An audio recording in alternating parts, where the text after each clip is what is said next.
Salut tout le monde et bienvenue dans le Trail qu'on aime, le podcast des passionnés de trail. Très heureux une nouvelle fois de vous retrouver avec toute l'équipe pour ce nouvel épisode. Le Trail qu'on aime, c'est quoi ? C'est une troupe de passionnés qui regroupe un athlète de haut niveau, une photographe vidéaste, un kiné, un entraîneur et un team manager et qui se réunit une fois toutes les 2 semaines pour parler trail, résultats et actu chaudes, débats, léger chambrage, tout ça dans la bonne humeur et pour la passion de ce sport qu'on aime tant. Allez, sans plus attendre, laissez-moi vous présenter l'équipe de passionnés qui va m'accompagner aujourd'hui, à commencer par celle qui vient de boucler son premier 100K sur ces terres d'enfance alsaciennes et qui, on l'espère, a retrouvé une démarche normale depuis. Margot Lemap, comment ça va ? Hello tout le monde, écoute, ça va de mieux en mieux, les escaliers, je recommence à devenir copine avec, j'ai la dalle tout le temps, mais sinon c'est bon, ça va, je récupère tout doux. Tu seras accompagné par celui qui, après quelques semaines de vadrouille, a retrouvé son camp de base autrichien à Innsbruck, où il tentera de se préparer au mieux pour les France de Trail. Mathieu Delpech, comment ça va ? Salut tout le monde, toujours un plaisir d'être là. Et en effet, lors du dernier podcast, j'étais en stage à Fort-Romeu chez les frangins du Petit Duo. Et donc, je commence fort ce podcast avec direct de la promotion. Ils viennent de sortir une petite vidéo sur un blog d'entraînement qu'on a partagé là-bas. Je vous invite à aller la voir. Et sinon, ça roule. Je suis, comme tu l'as dit, de retour à Innsbruck. Ça remet des belles bambées en montagne et ça fait vraiment plaisir. Celui qui a récemment avoué dans un post Instagram qu'il a toujours ressenti plus d'émotion à voir les autres courir qu'à courir lui-même, ça tombe bien, c'est désormais son rôle chez Brooks et il est même payé pour ça. Nicolas Martin, comment ça va ? Salut à tous, ça va bien. Je suis de retour du Golfo dell'Isola où il y avait lieu la 3e manche des Golden Trail Series. Un beau week-end, un bel endroit découvert au bord de la Méditerranée avec plein de jolis sentiers joueurs avec des vues somptueuses. Donc un peu de fatigue forcément avec la logistique pour y aller et puis la gestion des athlètes, mais beaucoup de plaisir. Et puis bon, toujours quelques entraînements et sûrement un petit dossard ce week-end sur une course locale. Allez, enfin, celui qui revient tout juste d'une semaine de vacances en déconnexion totale. Théo Robin, comment ça va ? Et surtout, comment se passe le retour à la civilisation ? Salut tout le monde. Écoutez, ça va bien, ça a fait très plaisir et beaucoup de bien d'avoir déconnecté, d'avoir profité des vacances en Espagne. On a pas mal fait la fête, un mariage, les 30 ans de copains. Donc voilà, c'était top. Par contre là, le retour est un petit peu dur parce qu'il faut passer un bloc d'entraînement sous la pluie. C'est pas le plus facile. Il y a une course qui arrive bientôt. Et puis j'en profite pour redire bravo à Margot pour sa course de ce week-end. N'oublions pas l'animateur de ce podcast, celui qu'on ne peut plus empêcher de prendre des dossards quand il aime profiter des beaux événements. Raconte-nous où as-tu couru, mon cher Alexandre Viol ? Écoutez, tout va bien. Ces 2 dernières semaines ont été très intenses en déplacement et surtout en émotion avec notamment la course de l'année, je vous en avais déjà parlé, mais la Pastourelle dans mon Cantal natal. Et puis j'ai enchaîné directement après avec le Trail Alsace Grand Est Bahut-Tembe, où l'idée était de conjuguer découverte, vadrouille et assistance. Et c'était vraiment un pur régal. Vrai coup de cœur sur ce trail alsacien entre petits villages pittoresques, ambiance conviviale et facilité logistique. C'est à notifier. Pour suivre les courses, je recommande fortement. Et puis, je termine rapidement avec un petit message de remerciement à toutes les personnes que j'ai pu croiser sur ces 2 événements et qui nous ont adressé des messages de soutien par rapport au podcast. Et ça fait toujours extrêmement plaisir quand vous prenez le temps de nous dire que vous aimez ce qu'on vous propose. Ça nous encourage fortement à continuer. Alors, merci beaucoup. Avant qu'Alex nous donne le programme, je me permets de terminer un petit peu cette introduction comme d'habitude avec mon petit rappel. Il faut commencer par évaluer le podcast sur votre plateforme d'écoute, ça nous soutient, et puis aussi de bien vous abonner. D'ailleurs, je vous tease un petit peu, mais on va lancer un petit hors-série très bientôt pour les passionnés d'entraînement. Vous aurez de quoi vous mettre sous la dent, ou plutôt dans l'oreille, mais vous allez vous régaler. Et vous pouvez aussi nous suivre sur Instagram. Donc on a une page où on partage les actus du podcast. Vous pouvez retrouver là-bas les meilleurs extraits. Et enfin, pour les ultras, pour venir participer au podcast, on invite régulièrement des auditeurs. Ça se passe sur le canal de discussion de ma page Instagram personnelle, Mathieu Delpech. Parfait, merci Mathieu. Alors les amis, au sommaire de ce nouvel épisode du Trail qu'on aime, on débutera par les très nombreuses actus de ces 2 dernières semaines. Rassurez-vous, on a trié tout ça pour vous et on vous a sélectionné tout ce qu'il ne fallait pas manquer. On poursuivra avec la voix douce et apaisante de notre cher Théo pour sa rubrique du jour où il nous parlera de surentraînement. On enchaînera ensuite avec notre sujet décryptage de l'épisode où l'on vous parlera des médias dans le trail, de leur rôle, de leur légitimité et aussi de la limite parfois très fine entre médias et influence. Pour l'occasion, nous n'aurons pas un mais 2 invités. David Michel, journaliste à l'équipe, et Antoine, cofondateur des Trailers, un compte Instagram dédié à l'actu du trail qui réunit aujourd'hui 54 000 abonnés. Puis on terminera comme à l'accoutumée par nos recos de la quinzaine. Un programme bien dense, fait avec amour et passion comme d'habitude. Le Trail qu'on aime, épisode 21, c'est parti. Jingle. Margot, jingle. C'est le Trail qu'on aime. Parfait. Allez, on démarre par les actus résultats avec, ça y est, un calendrier qui commence doucement à se densifier et à nous donner mal à la tête, tellement il y a de résultats à suivre et à analyser. Pour démarrer, on va s'attarder un petit peu sur l'Alsace Grand Est BA-UTMB pour faire honneur à Margot et à sa 3e place sur le format 100K. Puis on vous fera un tour des actus non exhaustifs, car vous en doutez, si on parlait de tous les résultats, ça nous prendrait la journée. Margot, comment vont les jambes quelques jours après cet effort d'un peu plus de 13 heures? Et ça va de mieux en mieux. J'étais quand même vraiment, vraiment fracassée. Je pense que c'est propre à la distance, hein, mais j'avoue que j'ai eu un peu peur le lendemain en me disant, oh putain, je crois que je me suis complètement détruit le corps là. Mais ça va mieux. Comme dit, j'ai la dalle en continu et je dors encore assez mal. Mais sinon, je commence à oublier un peu la douleur et la souffrance que j'ai vécue et ça fait du bien de revoir un peu tout le positif de la course. Alors, j'ai eu la chance de te suivre quasi toute la journée.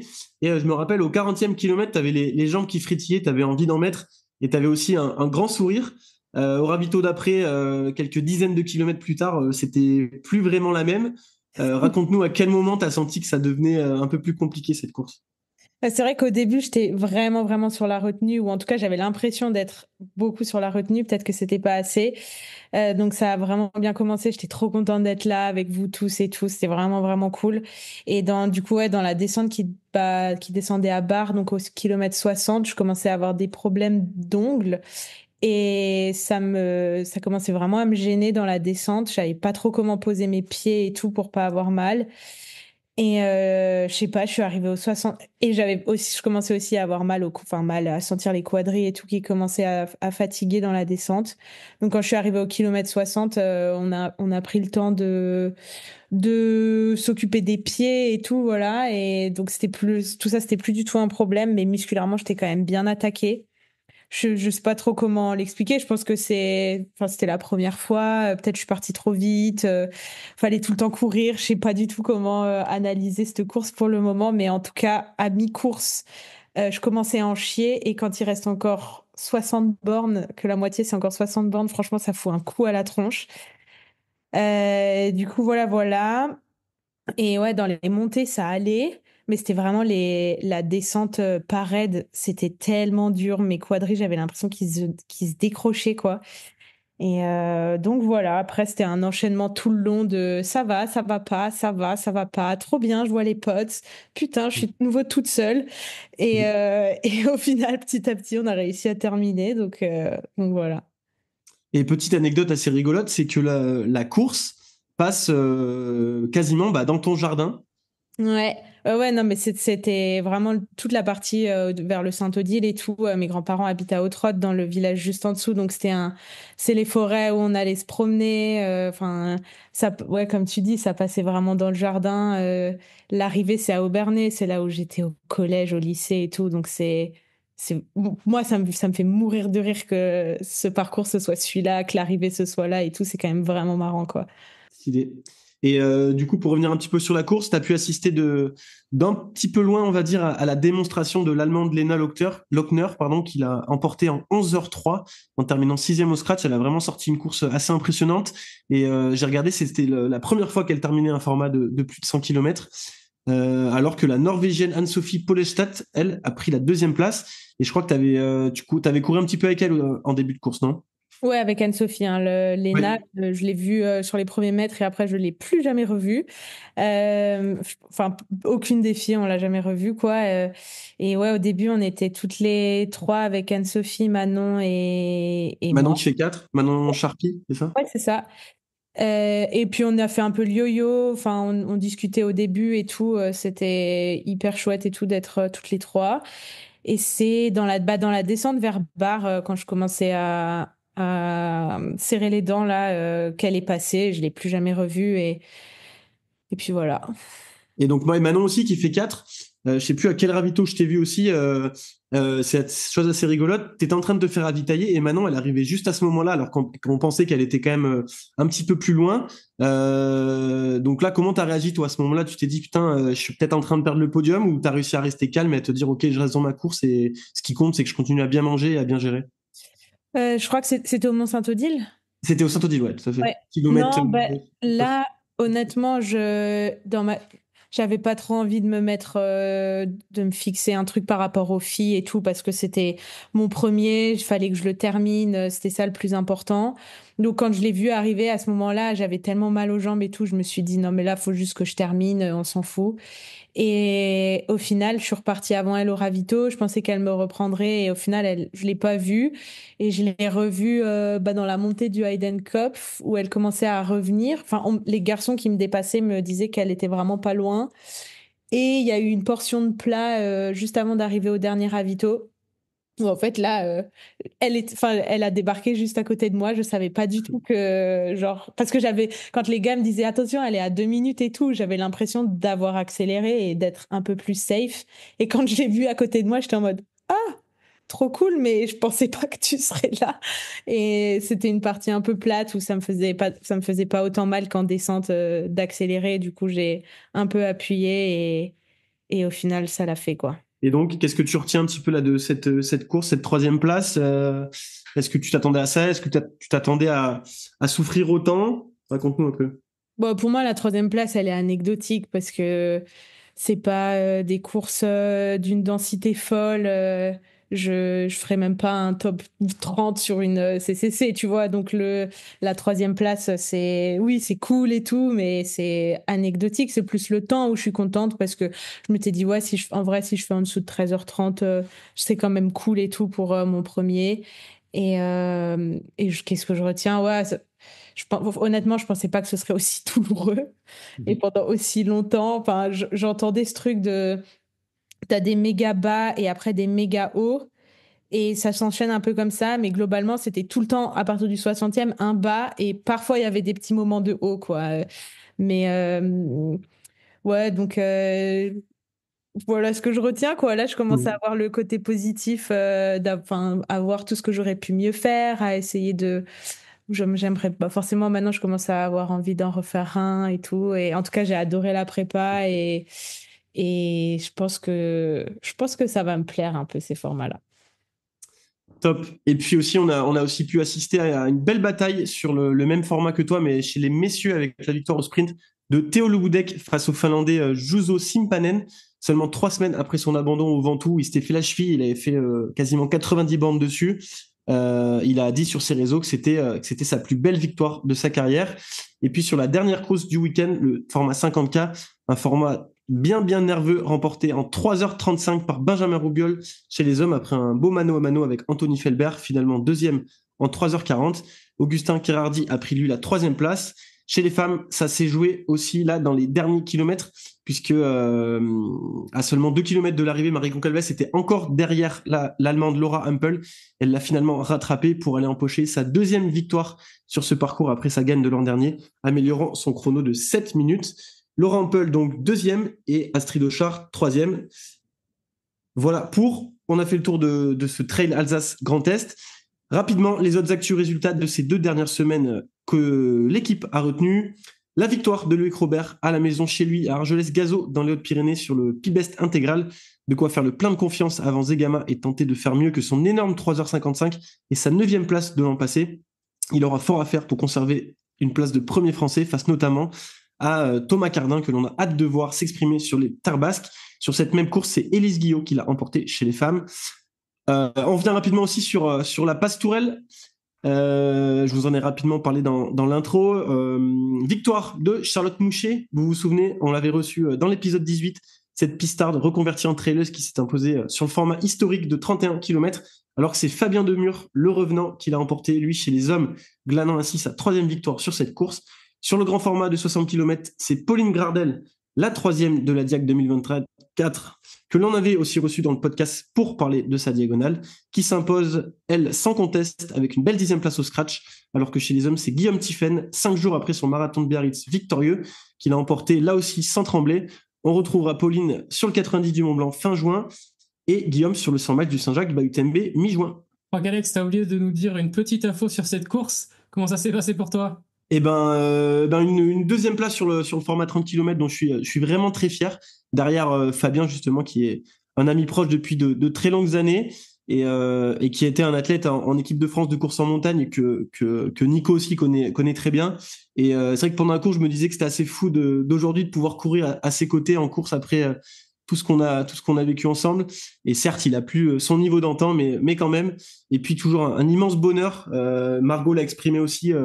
Le bonheur que ça peut être de courir à la maison, et ben voilà, c'est toujours un immense plaisir de courir ici, dans le Cantal, à 20 minutes de là où j'ai grandi, et de revoir tout un tas de gens que je ne revois qu'une fois par an. Cette pastourelle, c'est vraiment une grande fête du trail, authentique et familiale, le trail qu'on aime, quoi. Allez, autre actu chaude, l'une des courses les plus emblématiques du calendrier sur l'île de La Palma avec la Transvulcania, avec cette année, Nico, je crois, des conditions littéralement abominables. Ouais, tu l'as dit, c'est une des courses les plus emblématiques, peut-être parce qu'elle est assez iconique par ses paysages. Pour ceux qui ont déjà vu des images ou ceux qui ont eu la chance d'aller sur l'île de La Palma ou de faire la course, c'est quand même assez incroyable. Et là, cette année, ben, il y avait de la pluie, des nuages, du vent. Il faisait des températures vraiment fraîches sur la crête où c'était légèrement positif avec du vent, donc très très compliqué. Et sur la course, ben, on n'a pas vu grand-chose. Le live timing marchait pas très bien. Il y avait un live, mais avec beaucoup de caméras fixes. Donc, on voyait globalement la ligne d'arrivée du semi-marathon, la ligne d'arrivée du marathon. Mais on ne savait pas trop ce qui se passait sur la course phare de l'ultramarathon qui fait 74 km. Et puis, on a quand même eu des images de la dernière descente pour assister à une masterclass de Peter Frano chez les hommes avec une dernière section de course qui n'est pas prête de tomber. Il a couru quasiment hors Andreas Reiterer, quasiment 6-7 minutes plus rapidement sur une quarantaine de minutes que tous les autres coureurs qui sont en tout cas sur Strava et dont des Jonathan Albon et compagnie, des Tom Evans. Donc vraiment grosse course de Peter Frano qui aura lâché Andreas Reiterer dans la dernière section après le passage au bord de la mer, et il lui aura collé 3 minutes. Mais Andreas fait aussi une très très grosse course. 6h55 pour Peter Frano, 6h58 pour Andreas Reiterer, des grosses performances. Et Andreas a partagé une grosse partie de la course avec un Français, Romain Giaguet, qui peut faire une revanche des Templiers 2023. Je ne sais pas si vous en rappelez, ils étaient arrivés au sprint. Et malheureusement, le Français a chuté dans la descente, il s'est fracturé le nez et il était parti pour classer une très très grosse performance. Sûrement la meilleure performance française qui ait jamais eu là-bas, même si Thibaut Garivier a déjà remporté la course. J'ai la chance de l'accompagner. Bon, j'étais forcément un peu déçu pour lui parce que c'est pas tous les jours qu'on a des jambes comme ça. Et bon, son talent n'a pas pu être vu un petit peu à la face du monde, mais en tout cas, il travaillera là-dessus pour l'avenir. Et puis le podium est complété à près de 20 minutes de ride erreur par Manuel Anguita.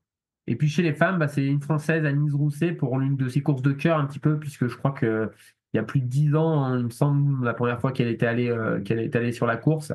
Et elle l'emporte brillamment avec une belle avance. Et dans sa dernière année, elle a annoncé qu'elle arrêterait sûrement sa carrière en fin de saison. Elle commence très très fort. Elle a devancé Ekaterina Mikhaïeva et Martina Valmasoy. Et il y avait une autre très grosse tête d'affiche, Ruth Croft, qui a été victime des conditions et a abandonné. À noter aussi la très belle performance du jeune Baptiste Massot qui prend la 4e place du semi-marathon derrière des grands noms de ce sport, et notamment Lucas Del Perro. Allez, un petit tour au nord maintenant du côté du Pays de Galles sur le Snowdonia Bayou-Tembe, où on a pu voir Sylvain Cachard s'exprimer sur le 50K, lui qui poursuit son apprentissage sur du plus long après une première expérience l'an passé à l'OCC, on va dire pas hyper concluante. Là, une belle 3e place derrière 2 solides clients. Un petit mot là-dessus aussi, Nico? Ouais, bah Sylvain qui poursuit son apprentissage. Comme Matt, il a fait l'INSA, donc ils sont tous les deux ingénieurs. Donc il apprend. Il avait dès le lendemain beaucoup d'analyses à sortir de sa course. Globalement, il a eu une fin de course vraiment en mode survie où il a perdu la 2e place après avoir été longtemps proche de Christian Jones, le vainqueur. Globalement, Christian montait mieux que Sylvain et Sylvain le rattrapait un peu dans les descentes. Pour Sylvain, il y a eu quelques soucis en Asie, si vous avez suivi. Il avait fait une 11e planche sur la 2e manche des Golden et puis un abandon sur la première. Alors forcément, il y a eu peu de temps entre les deux, donc une prépa spécifique un peu limitée pour aller courir sur un format de 50K, surtout pour Sylvain qui est pas très habitué à ça. Après, ça reste encourageant. Il a appris pas mal de choses. Il y a beaucoup d'enseignements à tirer pour le travail à faire dans les mois à venir, et du travail vraiment spécifique pour améliorer sa capacité à durer dans le temps. Et puisque Sylvain va s'orienter quand même globalement cette saison sur des formats plus courts, plus longs, pardon, avec notamment les France de trail court, et puis il espère les mondiaux de trail court qui seront une course sûrement assez proche en durée, un peu plus courte, mais assez proche en durée de ce qu'il a vécu à Snowdonia. Donc voilà, beaucoup de travail, et puis et je l'espère qu'il arrivera à transférer les qualités qu'il a démontrées sur le cours sur des distances un peu plus longues. À noter aussi l'attraction de cette épreuve sur le format 100K avec John Hadbon et Mathieu Blanchard au départ. John sur ses terres qui l'emporte avec près de 30 minutes d'avance sur Mathieu sans trop de surprise sur un format et un temps de course qu'il maîtrise parfaitement. À noter les places d'honneur de Baptiste Coatantiec, très bon, 5e, et de Simon Gosselin, 6e. Chez les femmes, c'est Stéphanie Case qui l'a emporté devant Lauren Graham et Kimino Miyazaki. Allez, on sort un petit peu des courses pour aller sur de l'actu FKT, Mathieu. Et oui, FKT, pour les auditeurs qui ne sauraient pas, ça veut dire Fastest Non-Time, donc le meilleur temps connu. Et on a vu de la sueur et du drama sur les pentes du Mont Blanc sur cette dernière semaine. 2 tentatives féminines du record de l'aller-retour Église de Chamonix, sommet du Mont Blanc, en trail et en ski, donc une combinaison de styles. Et le record féminin de ce style d'ascension était détenu par Anna de Monté, l'américaine dont on vous avait déjà parlé dans ce podcast, qui avait établi une marque en 7h29 au printemps dernier et qui prépare de son côté actuellement une ascension en Alaska au Denali après un hiver infructueux en Europe avec des conditions météo qui lui ont pas permis d'améliorer son temps de référence comme elle aurait souhaité du côté de Chamonix. On rappelle aussi que le record intégralement à pied est détenu par la franco-américaine Hilary Gerardi en 7h24. Et donc, Élise Poncé a mis de son côté 6h54 il y a quelques jours, bien accompagnée sur tout son record, il me semble, avec aussi une très grosse équipe de production bien qualitative pour raconter et diffuser tout ça sur les réseaux sociaux. Et puis seulement 4 jours plus tard, il y a eu une autre tentative, celle de Annelise Desjacques. Donc, son activité Strava semble montrer un temps de 7h07 pour l'aller-retour. Donc, malheureusement, elle n'a pas réussi à aller plus vite qu'Élise, avec un petit peu moins d'entourage sur la montée, il semblerait, et puis aussi beaucoup moins de médiatisation, mais pas moins de drama puisqu'elle a accusé Élise de lui avoir piqué le projet du FKT au Mont Blanc. Le débat est ouvert. Est-ce qu'un projet du FKT peut-il être la propriété de quelqu'un? Nicolas Martin, quel est ton avis sur la question? Bon, non, le FKT, ça peut pas être une propriété. Après, j'avoue que j'ai qu'un seul qu'un seul écho de la version. Ce serait, enfin, du côté d'Anise, ça serait intéressant de savoir ce qu'en dit Élise. Après, je sais qu'Anise préparait le projet depuis longtemps, qu'elle a croisé Élise lors de ses dernières recos et que de ce que m'a dit Anise, elle lui avait proposé de lui faire, enfin que Elise lui fasse une partie d'assistance sur la course et donc voilà, donc c'est pour ça que je pense qu'elle a pas très bien vécu. Après, ça reste que du sport.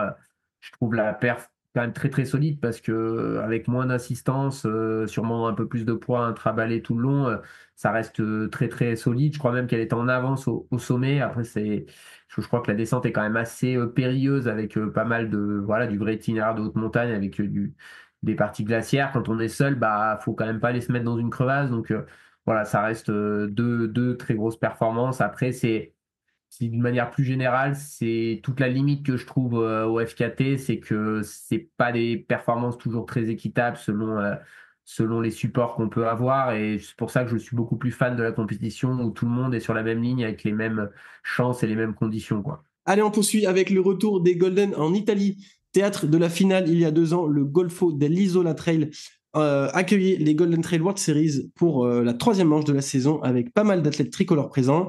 Nico, toi qui étais sur place, dis-nous ce que tu en as retenu. Comme je l'ai dit en intro, coin vraiment très sympa pour la pratique du trail avec du terrain un petit peu méditerranéen, des sentiers assez techniques, très joueurs, donc vraiment, vraiment un coin chouette. Malgré le fait qu'il y ait ce choix de parcours en fleurs, qui est un peu moins dans l'esprit de notre discipline, mais qui est plus confortable pour la logistique sur les ravitaillements et aussi pour le spectacle, puisque les athlètes passaient à 4 reprises en ville, c'était un beau spectacle à voir. Sportivement, densité quand même assez incroyable. C'est pour moi le très très haut niveau actuel dans notre sport, en tout cas des courses qui se répètent avec une très grosse densité. Avec uniquement des athlètes de haut niveau quasiment ou presque au départ, parce que j'avais l'impression qu'il y avait une course un peu populaire, mais qu'il n'y avait quand même vraiment pas grand monde. C'est vraiment un énorme spectacle avec des allures qui sont vraiment folles. Enfin, quand on a déjà pratiqué cette discipline, on voit la vitesse à laquelle les athlètes montent et descendent, c'est ultra impressionnant. Globalement, chez les hommes, l'Afrique qui confirme quand même sa mainmise sur la discipline avec une victoire pour Philemon Ombrago qui a eu du coup depuis le début de saison une gagne et deux deuxièmes places devant le tenant de la série, Leoudine El Azaoui. Et puis un autre Kenyan, Paul Machoka, a noté qu'il y a eu une erreur de parcours qui a un peu faussé la course. Alors je vous explique rapidement. Donc je l'ai dit, c'était des parcours en boucle. Donc les coureurs passaient, il y avait 4 boucles à faire, donc ils passaient régulièrement sur la ligne d'arrivée. Et à l'amorce de la dernière boucle, on a vu arriver sur cette zone où il passait à plusieurs reprises en tête Cesare Maestri, qui était à ce moment-là de la course plutôt en cinquième position, suivi de Dominique Rowley ou d'un autre Kenyan. En tout cas, ils sont arrivés à 3 devant les 4 coureurs qu'on avait en live vidéo à ce moment-là, qui étaient les leaders. Donc il y a eu un arrêt de ces coureurs sur la ligne pour que les 4 coureurs qui étaient en tête de course puissent repartir. Derrière, ils les ont relâchés avec plus ou moins l'écart qu'il y avait au dernier pointage, au dernier timing qu'il y avait, les écarts qui les séparaient de la tête de course. Et derrière, il y a eu d'autres coureurs, dont certains coureurs de Brooks, dont Pierre Galbourdin, le français, qui a débarqué très proche, donc qui avait réduit les écarts parce que lui aussi s'était trompé. Juste pour vous visualiser un petit peu l'erreur, en gros, ils arrivaient sur une piste un peu bétonnée et ils couraient, je pense, vers 2,40 au kilo, les coureurs, et d'un coup, ça tournait à 180 degrés. Et malheureusement, un bénévole n'était pas venu là pour signaler. Donc, la tête de course était bien accompagnée de Fleury Roux, l'orienteur, qui avait bien repéré, qui du coup leur a bien dit de tourner à gauche. Mais il y a eu pas mal de coureurs qui se sont trompés. Et donc, heureusement, les coureurs étaient équipés d'un GPS la direction de course a fait le choix de ne pas les disqualifier, d'analyser les traces GPS et d'appliquer une pénalité de 5 minutes aux coureurs qui avaient coupé le parcours, en sachant qu'en gros, c'était un gain de 4 minutes avec cette coupe. Donc voilà, avec forcément un peu moins de terrain technique, donc la pénalité de 5 minutes était assez logique. Moi, mon positionnement, c'est là que c'est pas évident. Bon, quand on coupe le parcours, souvent c'est une disqualification. Moi, j'ai vécu ça sur un championnat de France. J'avais trouvé bien qu'on ne disqualifie pas, donc je trouvais la décision assez fair-play. En Je sais pas ce que 2016 à Saint-Martin-Vésubie, je me Tout à rappelle. fait. Je sais pas ce que vous en pensez. Juste avant que vous réagissiez, les résultats chez les féminines, Madelina Florea qui était plus à l'aise en descente globalement, sauf la victoire devant deux Kenyanes, Hilaris Geruto et Valentine Jepkoche. Abandon de Joyce Njeru qui vient un début de saison compliqué après s'être perdu au Japon et je crois avoir fait une perf assez moyenne en Chine, la tenante de la série un peu en difficulté. Côté français, tu l'as dit, bon, il n'y en avait pas tant que ça, une 10e place sur l'étape pour Pierre Galbourdin, qui est désormais 8e du classement général, une 19e place pour Dylan Ribeiro, qui lui est 11e de la série, il me semble. Un abandon pour Théodore Klein, le champion de France en titre de course en montagne, qui n'était pas dans une très grande journée, qui a préféré s'arrêter pour aller à Nazego le week-end prochain. Et puis chez les Françaises, pas grand monde, si ce n'est Marie Nivet, 7e, qui fait encore une très belle performance et qui est 4e de la série au classement général. Ouais, pour revenir rapidement sur la non-disqualification en raison d'erreurs sur le parcours, je pense que ça dépend vraiment du contexte. Et là, ça aurait été quand même assez compliqué étant donné que sur les Golden, on a quand même un plateau qui est déjà assez limité en termes de nombre de coureurs. Donc si on se retrouve à disqualifier, je ne sais pas exactement combien d'athlètes se sont perdus, mais je pense que ça aurait fait des résultats pas très pertinents. Et puis surtout que les athlètes, ils se déplacent quand même pour aller chercher des gros points pour se qualifier éventuellement à la finale. Donc je pense que ça aurait fait plus de scandales de disqualifier plutôt que ce qu'ils ont réussi à trouver comme bonne solution de rajouter du temps à ceux qui s'étaient trompés. Mais au-delà du nombre d'athlètes qui est limité sur la série, c'est plus la forme de la faute qui semble pas être celle des athlètes, mais un problème de balisage et un manque d'aiguilleurs. Et s'il y a la moitié des gars du top 1 qui sont perdus, c'est que c'est vraiment pas dû à une trajectoire qui est trop agressive, pour essayer de trop optimiser la trajectoire, mais vraiment un problème de balisage. Donc dans ce cas-là, ça aurait été vraiment illogique de disqualifier tous ceux qui ont pris la coupe. Complètement, c'était la position de la direction de course qui a dit que c'était une erreur de l'organisation et que c'est pour ça qu'ils ne disqualifiaient pas les coureurs. Certains athlètes étaient pas très contents, prétextant que ça créait un précédent et que les coureurs allaient maintenant couper, demander enfin, qu'on analyse la trace et puis qu'on les réintègre. Donc bon, c'est, je pense, un cas particulier qui, je l'espère, se reproduira pas. Allez, on reste en Italie pour la nouvelle manche de la Coupe du Monde de Skyrunning dans les Alpes italiennes du côté de Monte-Zerbion, qui a vu une nouvelle fois la victoire chez les femmes de Lucille Germain. Un très gros début de saison de Lucille, qui semble déjà mettre une option sur la victoire finale au classement général de la Coupe du Monde. Elle que l'on devrait retrouver aussi aux France de Trail début juillet. Elle l'emporte devant un beau plateau de coureuses, et notamment la Roumaine Denitra Dragomir, deuxième, et Fabiola Conti, l'Italienne, troisième, alors qu'Alice Bosseron, deuxième française, et sixième à 17 minutes de Lucille tout de même. Chez les hommes, on a pu assister à la démonstration de Gianluca Giano, qui l'emporte devant le vainqueur des Mathésins, Alex Oberbacher.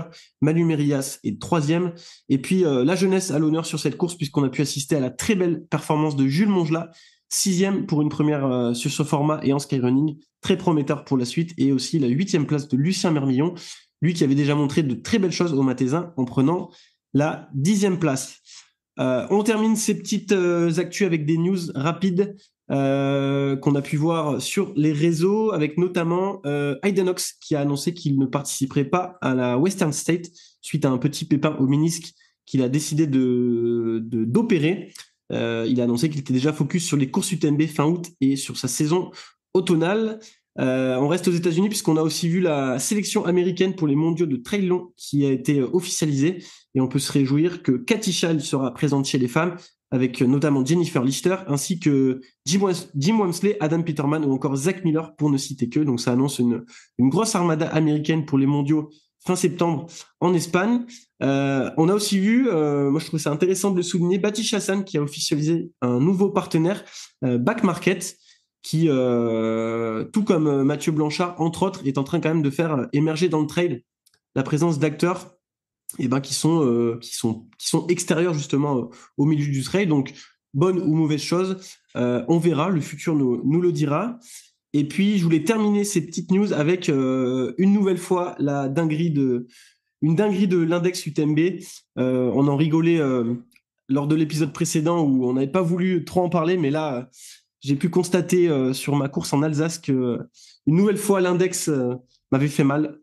Et du coup, j'aimerais mettre un léger coup de gueule. Je sais que les cotations, ça intéresse pas forcément tout le monde, mais aujourd'hui, on peut pas enlever qu'elles ont une place prépondérance chez les athlètes élites et de bon niveau. Et comme on baigne un peu tous là-dedans ici, je trouvais ça intéressant d'en parler. Et effectivement, sur ma dernière course en Alsace, j'ai eu une très belle cotation de 658 sur un format de 18 km et 300 mètres de dénivelé, couru en 1h07.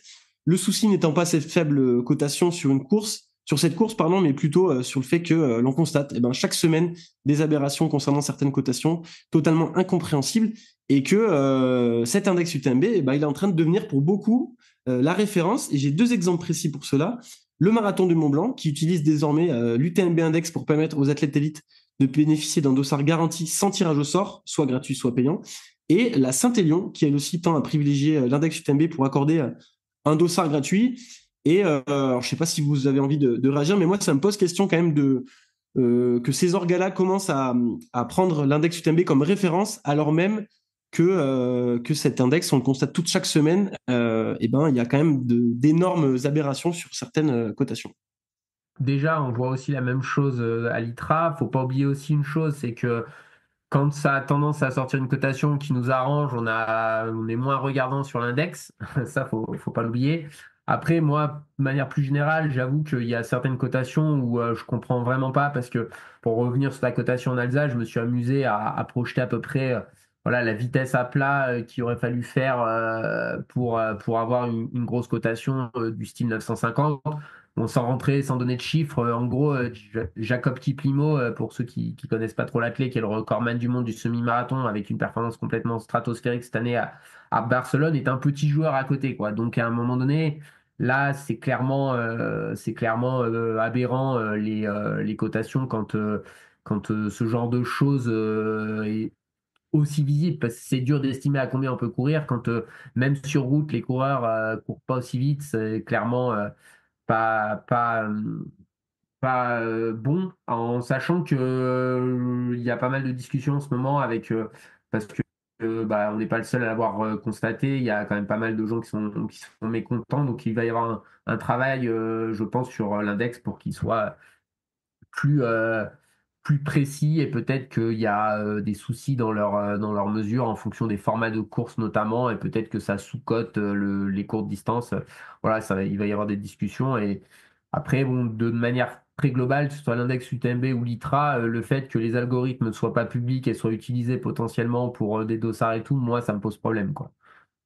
On vous en avait parlé dans l'épisode 9 du podcast, les cotations en trail, arnaque aux valeurs sûres. Si ça vous intéresse d'essayer un petit peu de comprendre comment fonctionnent ces algorithmes et puis notamment les biais qui sont liés à ces fonctionnements, et ben on avait essayé de détailler tout ça. Et ouais, on avait souligné le fait que Michel Poletti avait expliqué que il n'y avait plus d'intervention humaine dans l'algorithme UTMB, qui ne faisait plus que du rétro-ingénierique en analysant les données. Et là, on voit bien avec de nombreux exemples sur les courses flottantes, comme celui qu'Alexandre a montré que il y a vraiment trop de limites et il faut qu'il y ait des interventions humaines pour réajuster en fonction en fonction des paramètres, et qu'il y ait un petit peu plus de logique dans ces cotes. Mais voilà, il y a beaucoup de courses et c'est un sujet qui est hyper complexe. On l'avait traité un petit peu plus en profondeur si vous voulez aller voir tout ça. En tout cas, on vous tiendra au courant si il y a des nouveautés par rapport à tout ça. Et puis, n'hésitez pas à nous dire si ça vous intéresse. Et puis, si oui, on pourra éventuellement inviter un représentant de l'UTMB pour discuter de ça avec nous. Je pense qu'on est à la fin des actus. On va pouvoir souffler un petit peu et passer à la rubrique de notre Théo National qui va nous parler aujourd'hui de surentraînement. Théo, c'est à toi. Ouais, merci Alex. Le but c'était d'évoquer certains signes de surentraînement, mais pas de parler du syndrome de surentraînement. Je vais pas rentrer en détail dedans, mais en gros c'est un continuum entre la fatigue et un vrai syndrome de surentraînement qui reste assez rare chez le coureur. Mais voilà, c'était plutôt pour vous présenter quelques signes qui peuvent vous dire que bah voilà, vous entraînez peut-être un petit peu trop ou il y a un déficit plutôt de récupération. On pense souvent que plus on s'entraîne, plus on progresse, mais il y a aussi une limite. Et elle n'est pas, et il faut pas la franchir, celle-là, c'est risquer de compromettre non seulement ses performances, mais aussi sa santé. Alors, comment reconnaître les premiers signes d'alerte? Quels sont les indicateurs, que ça soit chez l'homme ou chez la femme? On fait le point rapidement. Premièrement, je voulais vous parler des signes objectifs qu'on peut quantifier. Et donc ça, il y a quelques outils qui peuvent être présentés sur la montre notamment ou sur l'analyse des séances. Premièrement, on a la variabilité de la fréquence cardiaque qu'on retrouve sur certaines montres ou avec une prise plus scientifique avec un capteur cardio ou une prise optique avec le doigt. On appelle ça aussi la VFC. C'est un super indicateur de la fatigue du système nerveux. Une VFC qui est en baisse sur plusieurs jours, voilà, qui indique vraiment une tendance, et ben c'est peut-être le moment d'y faire attention. Par contre, ce qui est difficile, voilà, c'est vraiment d'analyser les données en profondeur, et souvent ça nécessite d'avoir un expert quand on veut commencer à regarder le RMSSD, etc. On a aussi une valeur qui est un petit peu plus simple, c'est la fréquence cardiaque de repos, la FCR. Voilà, si vous remarquez qu'au réveil, votre FC, elle est 5 ou 10 battements plus élevée que d'habitude, et ça sur plusieurs jours consécutifs, ça peut être un drapeau aussi qui peut vous alerter. Souvent, on a une baisse de la VFC et une augmentation de la fréquence cardiaque de repos. Et puis, on peut aussi regarder la fréquence cardiaque, mais plutôt à l'effort. Alors, si vous êtes sur votre allure habituelle et que vos pulsations ne sont pas comme d'habitude, elles ont du mal notamment à monter sur des séances d'intensité, pour une même RPE et pour une même vitesse. Cela peut indiquer une fatigue plus ou moins chronique. Et ces données, elles peuvent être suivies simplement avec le capteur optique de la montre, c'est pas terrible, mais une ceinture cardio au niveau du torse ou alors un brassard optique au niveau du bras. Mais attention, encore une fois, ça dit pas tout et il faut savoir les analyser et les mettre dans le contexte. Deuxième famille un petit peu qu'on peut regarder, c'est les sensations subjectives. Si vous ressentez des signaux qui ne s'affichent pas sur votre montre, il faut commencer à s'écouter et à les observer. Le premier, c'est une fatigue persistante. Voilà, si vous dormez beaucoup mais vous vous sentez épuisé au réveil, c'est peut-être que la récupération ne suit pas. Vous pouvez aussi retrouver une augmentation de la RPE, donc c'est la perception d'effort. Voilà, un footing tranquille qui se transforme en calvaire, hein, donc un footing tranquille, normalement c'est une RPE peut-être entre 2 et 4 et que vous avez un ressenti peut-être à 5 ou 6, ça c'est peut-être aussi un signe de fatigue. Vous pouvez aussi mettre plus de temps à récupérer et donc là c'est peut-être le moment de prendre quelques jours ou quelques semaines pour s'entraîner un petit peu moins et laisser plus de place à la récupération. Et puis on a aussi un élément qui est assez évident, c'est la perte de motivation. Quand l'envie de s'entraîner diminue et que l'enthousiasme s'éteint, c'est peut-être pas juste de la flemme, c'est souvent un signal du cerveau qui nous dit qu'il faut ralentir et c'est sûrement le moment de l'écouter. Et enfin, troisième point, c'est les signes cliniques et hormonaux. Alors ceux-là, c'est sûrement les plus durs à détecter, ou en tout cas, c'est difficile d'être très objectif avec soi-même. Si on prend le cas typique, enfin, ce qu'on peut retrouver chez la femme, ça peut être par exemple des troubles du cycle menstruel, donc c'est des règles irrégulières ou absentes, avec des douleurs qui peuvent être plus fortes. Cela se traduit par un déséquilibre hormonal profond, parfois lié à une carence énergétique. C'est pas tout le temps le cas. Et dans ces cas, il faut vraiment s'entourer et consulter un médecin et ou un nutritionniste et ou un gynéco. Chez l'homme, il n'y a pas les règles, mais par contre, il y a un signe classique qu'on peut regarder, c'est la fréquence des érections matinales. En fait, c'est normal d'avoir une érection matinale, et si vous avez une disparition de cette érection matinale pendant plusieurs semaines, ça peut être signe être un des signes de surentraînement. On a aussi la baisse de la libido. Voilà, et donc ça peut arriver, hein, après un week-end choc, vous faites une semaine très chargée, vous n'avez pas ces signes-là, on va dire que c'est OK. Par contre, si ça s'installe pendant plusieurs semaines, plusieurs mois consécutifs, là par contre c'est problématique, et surtout il faut en parler à son coach ou à un pro de santé qui est autour de vous. Et chez les deux sexes, on a des symptômes qui sont communs. L'irritabilité, donc ça c'est la mauvaise humeur, c'est peut-être votre conjoint qui va vous le dire. Ça peut être des troubles du sommeil, des troubles digestifs, ça peut être diarrhée ou constipation ou une alternance des deux. Ça peut être une baisse de la capacité de concentration, une perte de l'appétit ou au contraire des pulsions incontrôlées vers le sucre. Et ça, c'est sûrement des réactions du corps qui vous indiquent que vous êtes sur un stress prolongé et qu'il faut récupérer. Pour conclure, s'il faut retenir une chose, je dirais que l'entraînement permet les stimulus, mais la clé du progrès, c'est vraiment la récupération. Écoutez votre corps, acceptez de lever le pied, parce qu'un bon trailer, ce n'est pas celui qui s'entraîne le plus, c'est celui qui sait quand s'arrêter. Il est préférable d'arriver à 95% sur la ligne de départ plutôt que d'être à 105%, mais blessé ou complètement cramé. Et pour ceux qui veulent avoir un score objectif pour les aider, je vous recommande le score LIFQ chez la femme. La valeur clé à ne pas dépasser souvent, c'est aux alentours des 8. Et le LIMQ chez les hommes, malheureusement, il n'y a pas de valeur clé. Il ne faut pas comparer les deux parce que l'homme, des fois, ça peut aller jusqu'à 70. C'est les personnes qui sont vraiment en surentraînement. Voilà, le faire régulièrement, ça peut être intéressant pour effectuer un suivi. Pourquoi pas une fois tous les mois, tous les 2 mois. Et si vous souhaitez ces questionnaires-là, vous pouvez nous envoyer un MP, soit sur le Insta de Cap, soit par le mail, et puis on vous le transmettra avec plaisir. En cas de fatigue chronique ou de surentraînement, surtout parlez-en avec votre coach pour qu'il adapte le plan et consultez un ou une pro de santé.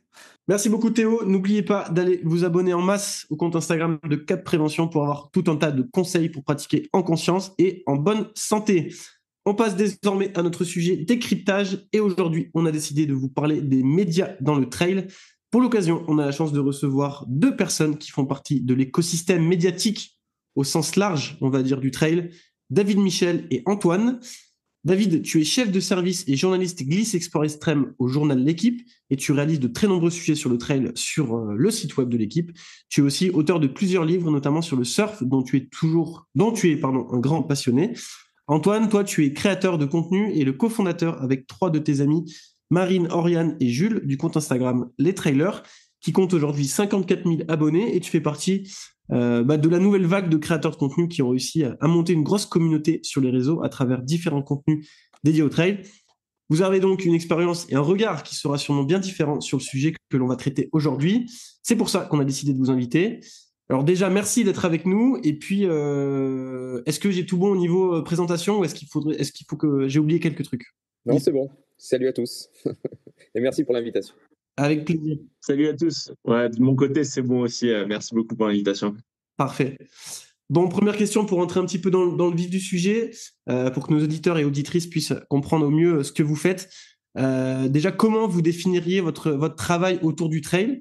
Quelle place il prend cette discipline et comment cette place elle a évolué au fil du temps, notamment pour toi, David, qui traite de ce sujet depuis de nombreuses années au sein de la rédaction de l'équipe.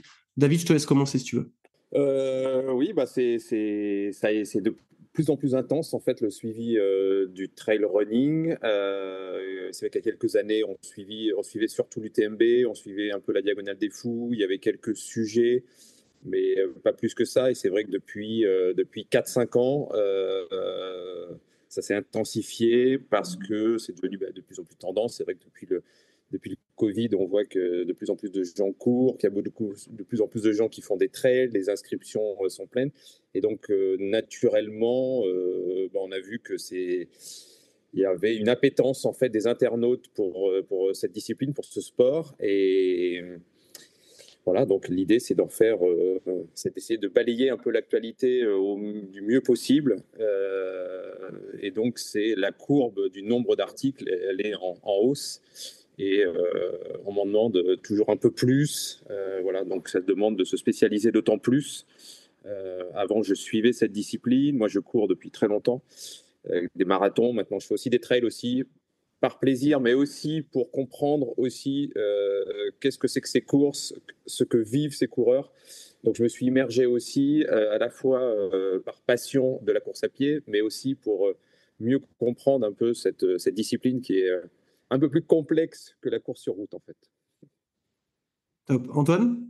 Ouais, bah nous de notre côté, comme tu disais, on est un peu de cette nouvelle génération, donc on s'intéresse à ce sport que au final depuis assez récemment comparé à vous tous.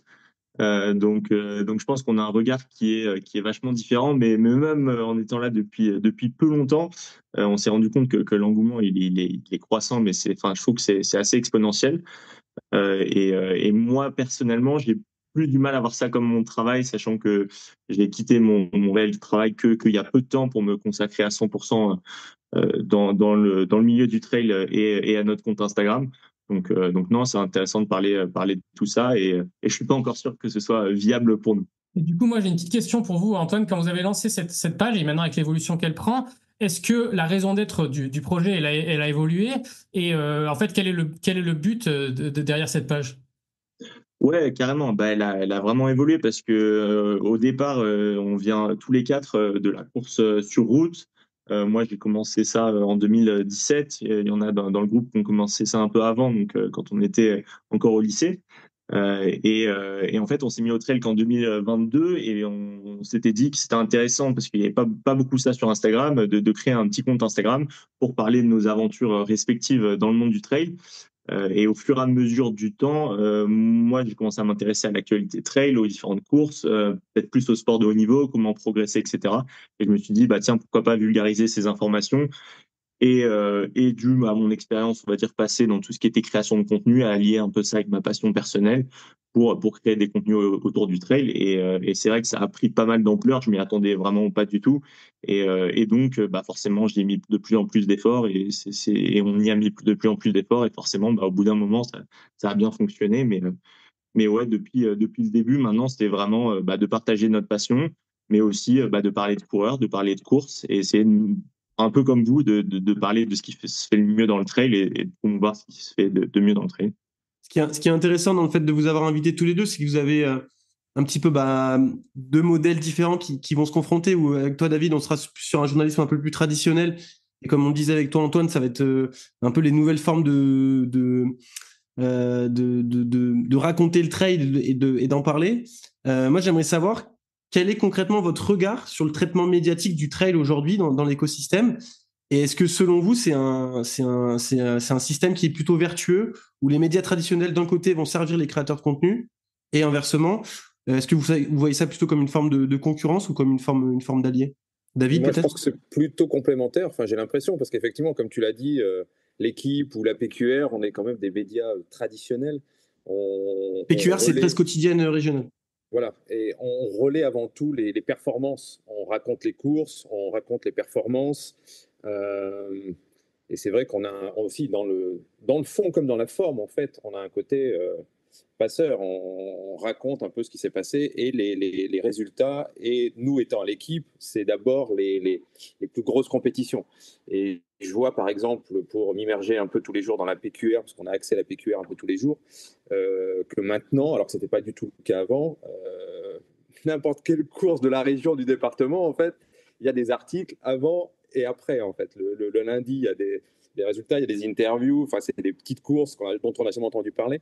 Et donc, ça reste assez là-dessus. Après, nous, à l'équipe, moi, j'essaie aussi d'élargir un peu le spectre avec un peu de vidéo, faire vivre aussi certaines courses de l'intérieur que j'ai pu courir, avec des interviews qui balayent aussi, pareil, un spectre assez large. J'ai créé un podcast aussi pour pouvoir parler de sujets ou inviter des personnages influents de cette discipline et avec un axe très précis.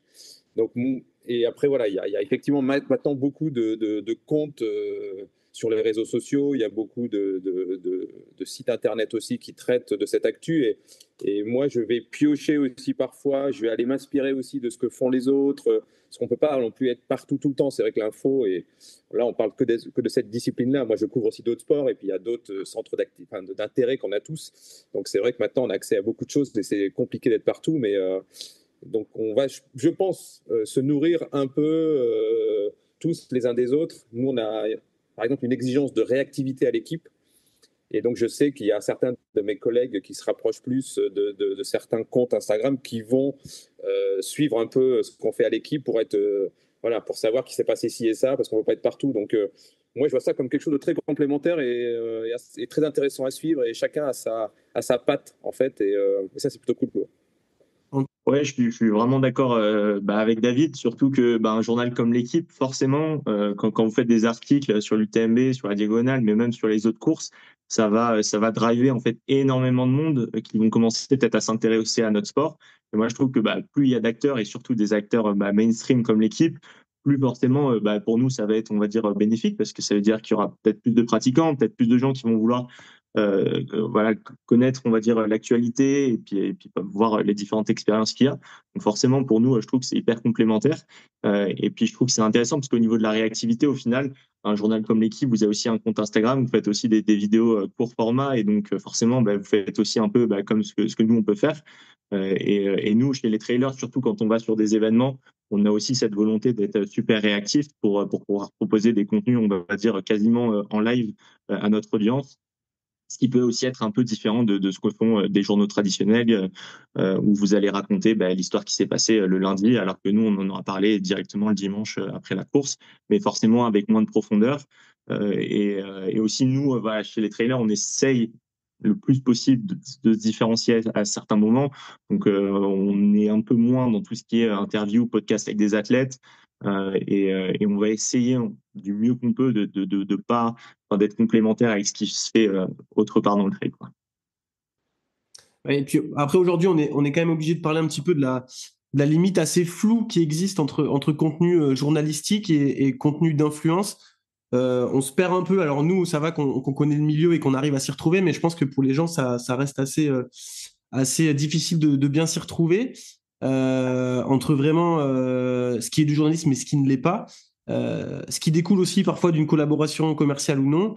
Toi, David, en tant que journaliste d'un média plus traditionnel, comment tu perçois cela? Et puis Antoine, comment tu te positionnes vis-à-vis de ça? Ou très clairement, de votre côté, vos contenus sont quand même majoritairement aujourd'hui, et c'est votre modèle économique qui veut ça, basé sur des collaborations commerciales. David? Alors moi, c'est très clair, parce qu'étant à l'équipe, je ne me pose même pas la question. C'est évidemment des contenus 100% journalistiques qui après se retrouvent sur différents supports. Ça peut être le site internet pour les réactivités, c'est parfois dans le journal quand c'est l'UTMB, sachant qu'en plus on est partenaire. On a aussi nous la télévision, donc on retransmet l'UTMB chaque année, et il y a le journal avec une autre temporalité. Voilà. Il y a le magazine aussi, oui, c'est ça que je voulais dire. Donc moi, il n'y a pas vraiment de questionnement par rapport à ça, et de la façon dont j'aborde les sujets, il n'y a pas d'ambiguïté en fait. Après, effectivement, la société évolue, et je remarque dans la jeune génération, parfois, quand ils ont vu une actu, ils sont un peu perdus dans le côté, dans la façon dont c'est traité, ou dans la façon dont ce qu'ils vont en retenir, par rapport au fait qu'ils, s'ils l'ont vu à tel endroit ou à un autre, en fait, que ce soit l'équipe ou un compte Instagram lambda, qui peut être très bien, mais en fait, la frontière est assez poreuse, en fait, je trouve, plutôt dans la jeune génération, dans ce que je remarque. Que pour certains, c'est peut-être plus mature dans l'utilisation de la presse, qui ont peut-être plus d'expérience, voilà, savent peut-être faire le distinguo entre les deux. Mais en tous les cas, moi, journaliste, et nous, de toute façon, l'influence, le côté influenceur, n'a pas lieu d'être, en fait. Donc, c'est pas un sujet pour nous. En fait. Antoine? Ouais, bah, je trouve que c'est assez intéressant, surtout que nous, on se pose beaucoup la question parce que bah, souvent, quand on est approché, on nous considère comme un média. Moi, j'ai toujours essayé de dire, bah non, on n'est pas forcément un média. Moi, je considère peut-être que bah, c'est pour les journalistes, les médias. Nous, on est vraiment, moi, je suis vraiment un créateur de contenu et voilà, on crée du contenu autour du trail. On fait des erreurs. On n'est pas des journalistes. On n'a sûrement pas la même rigueur. Surtout pendant longtemps, c'était pas du tout notre job à plein temps, donc on faisait ça sur le côté. Et donc forcément, ben, on n'avait pas forcément cette même rigueur que quand on est au travail et qu'on bosse pour notre employeur. Et après, de ce qui est en relation avec les marques, on essaye le plus possible de pas, enfin, déjà, on teste les produits avant forcément de faire des collaborations commerciales, donc c'est des produits qu'on aime. Et ensuite, bon, on essaie du mieux qu'on peut d'informer la personne qui va avoir nos contenus que c'est effectivement une collaboration commerciale. Et sinon, nous, on fait très peu, par exemple, de ce qui peut s'apparenter à comment dire, des comparatifs entre différentes paires de chaussures ou des choses comme ça, où on aurait à vraiment donner notre avis sur ce qu'on va préférer ou non. Généralement, on va parler d'une paire parce qu'on on a été rémunéré pour ça. Et quand on va parler de la paire, ben, on va dire ce qu'on pense. Si on n'aime pas, honnêtement, on va pas prendre la collaboration. Ça nous est déjà arrivé. Et donc, si on l'a prise, c'est parce qu'on aimait bien la paire. Mais oui, comme tu disais, Alex, il y en a de plus en plus. Moi, j'essaye de plus de limiter dans la mesure du possible. Après, c'est vrai que maintenant, vu que forcément on a une idée de rentabilité, bah, il y a une limite qui est quand même assez fine et du coup, bah, on essaye de faire de notre mieux pour limiter en fonction des événements auxquels on participe le nombre de sponsors. Et en plus de ça, vu que moi personnellement j'ai un peu plus de temps, on essaye de faire aussi le plus de contenu possible qui ne sont pas en collaboration de notre côté. Ok. Nico, tu voulais réagir? Ouais, bah, moi qui suis entre guillemets expert, qui suis dans le milieu depuis longtemps, moi j'ai l'impression que en fait, il y a très peu de journalistes spécialisés du trail, notamment dans le fait, je prends un exemple un peu concret parce que c'est récent, mais on voit il y a une série, on va la nommer l'UTMB, qui domine un peu médiatiquement et qui du coup produit beaucoup, enfin, il y a beaucoup d'articles qui sont produits sur cette série.